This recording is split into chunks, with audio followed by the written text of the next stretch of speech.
Let's break down the oldest debate known to basketball fans. Who is the greatest basketball player of all time? Hi, I'm Sami Hassan, and you're watching Overlooked. I'm sure all of you have had that debate with your friends or coworkers. Who is the GOAT of basketball? One friend will bring up stats and records, while the other will bring up rings. You'll usually end up debating who's greater between Michael Jordan or LeBron James. I'm here to tell you why there are more than just two legitimate candidates in that discussion. First question you've got to ask yourself is, what makes a player great? Is it rings? Is it stats? Records? Maybe a combination of all that.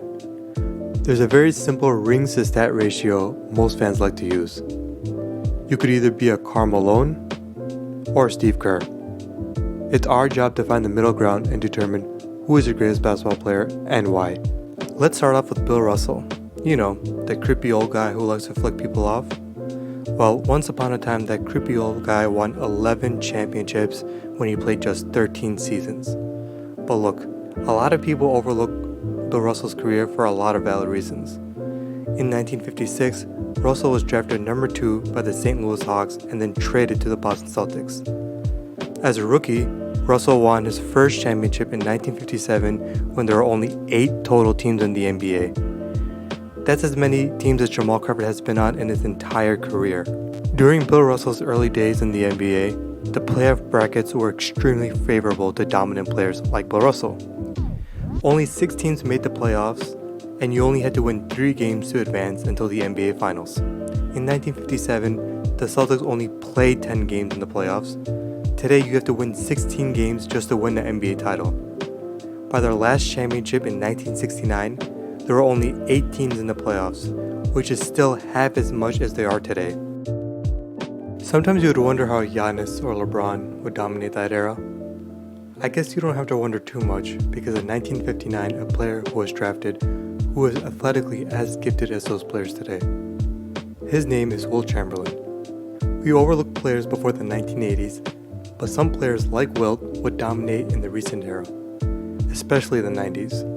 Wilt Chamberlain was 7'1" and 275 pounds.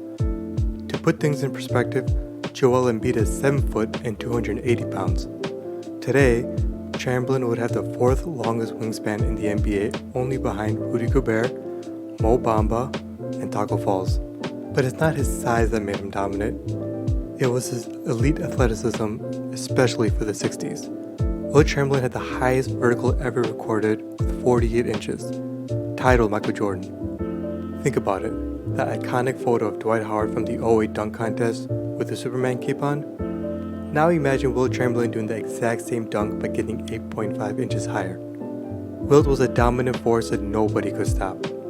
In his iconic season where he averaged 50.4 points per game and scored 100 points in a single game, which is still the league record today, the opposing All-Star center that season was Bob Pettit, a 6'9", 205-pound center was basically the same frame size as Marvin Williams. But despite dominating the league with his scoring, Wilt's Achilles heel in his legacy is his championships, or lack thereof. Wilt won just 2 championships in his 14 seasons. Both came towards the end of his career, where he averaged significantly less than his prime years.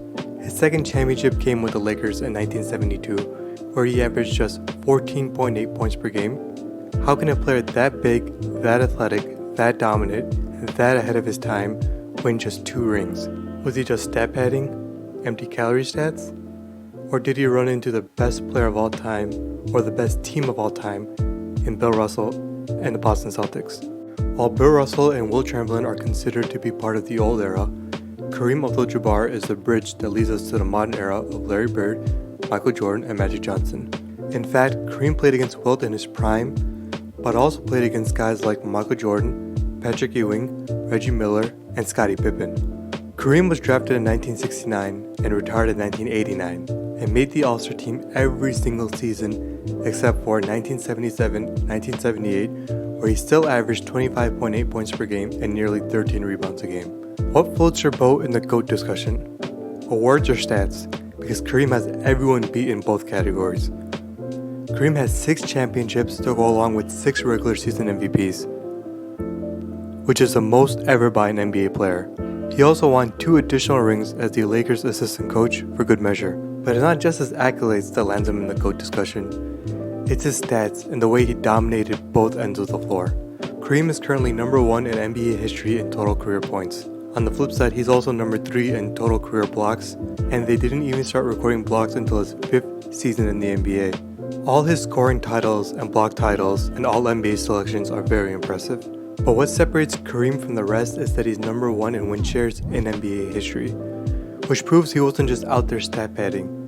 His teams were winning games and it was because of him. You may not have him on the top of your list or top 3 of your list in the GOAT debate, but if his name doesn't come to mind when you're having that discussion, you're having the wrong conversation.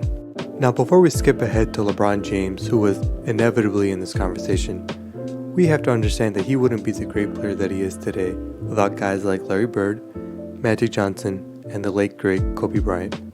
Okay, so if you're born after 1995 and your earliest memories of basketball was LeBron James dominating the game with his raw athleticism, you probably already think he's the greatest player of all time.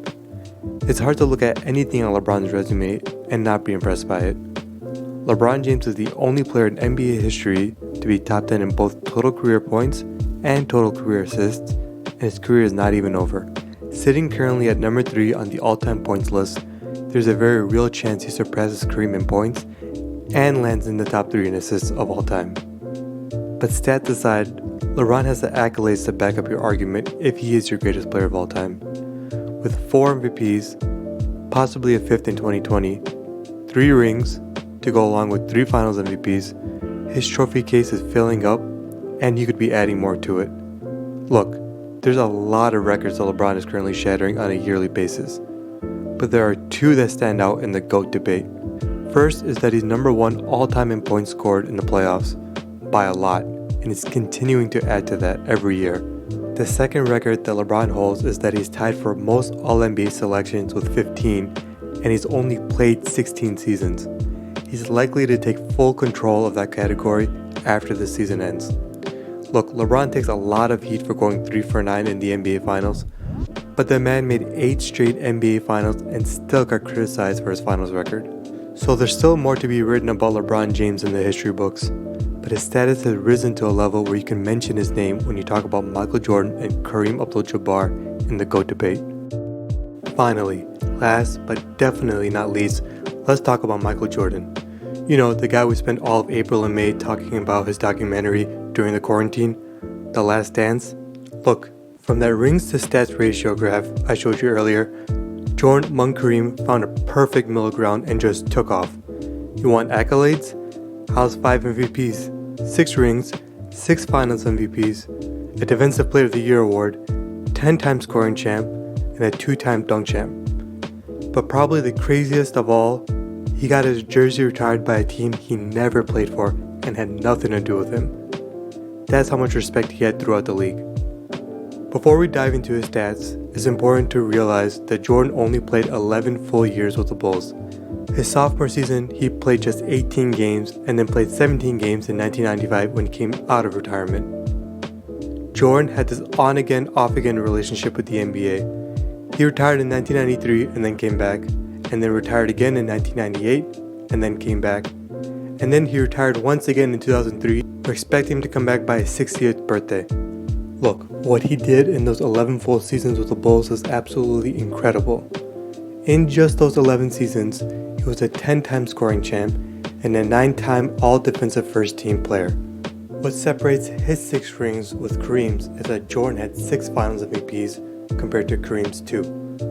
While 11 full seasons with the Bulls wasn't enough for Jordan to land him in the number 1 categories that LeBron James now finds himself in, he still leads the league in history for most points per game by a player for their career at 30.1 points per game. And yes, that includes his horrible Wizards years that we all promised to erase from our memories. Jordan's Achilles heel in the GOAT debate is that he kept retiring. He got tired mentally and quit 2 separate times.